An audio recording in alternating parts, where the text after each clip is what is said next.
राष्ट्रवादीच्या विक्रम काकडेंचा उमेदवारी अर्ज वैध, राष्ट्रवादी शरदचंद्र पवार पक्षाचे आक्षेप निवडणूक निर्णय अधिकाऱ्यांनी फेटाळले. निर्णयाविरोधात राष्ट्रवादी शरदचंद्र पवार पक्षाचे नेते हायकोर्टात.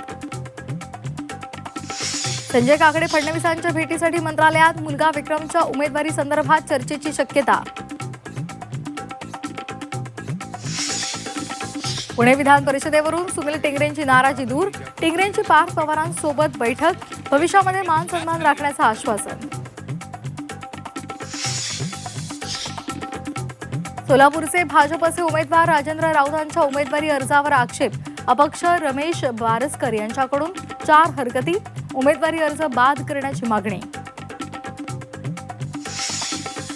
महायुतीमधील बंडखोरी संदर्भात मुंबईमध्ये मुख्यमंत्री फडणवीस आणि एकनाथ शिंदेंनी बोलावली बैठक. शिवसेनेचे नेते अब्दुल सत्तार यांना बैठकीला बोलावलं. संभाजीनगर जिल्ह्यातील आमदार आणि खासदारांसोबत चर्चा करणार. शिवसेनेच्या रवींद्र फाटकांना भाजपची नाराजी भोवणार. विधान परिषद उमेदवारी अर्जावेळी भाजप आमदारांची दांडी. भाजप आमदारांच्या गैरहजेरीची जोरदार चर्चा.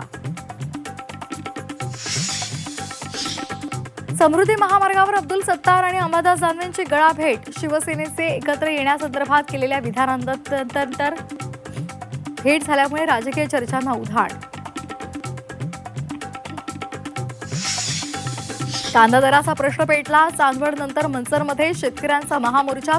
पुढे नाशिक महामार्गावर आंदोलकांसाठी या. रस्त्यावर कांदा ओतून सरकारचा निषेध. कांद्याला प्रति किलो 25 रुपये दर देण्याची मागणी. शेतकरी कर्जमाफीची घोषणा. विधान परिषद निवडणुकीनंतरच निवडणूक निर्णय आजच होणार. मात्र आचारसंहितेमुळे घोषणा नाही. मुख्यमंत्री देवेंद्र फडणवीसांची माहिती. अपात्र बहिणींकडून पैसे वसूल केले जाणार नाहीत. मुख्यमंत्री देवेंद्र फडणवीसांची माहिती.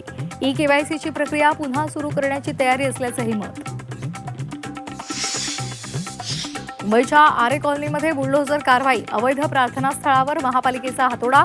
वांद्रे गरीबनगर तोडकामानंतर आता आरे कॉलनीमध्ये तोडक कारवाई. मान्सून संदर्भात आनंद वार्ता. पुढील 48 तासात मान्सून केरळमध्ये दाखल होण्याचा अंदाज. 7 किंवा 8 जूनला मान्सून दक्षिण कोकणात डेरे दाखल होणार. 11 जूनपासून मुंबईमध्ये आनंदसरी बरसणार.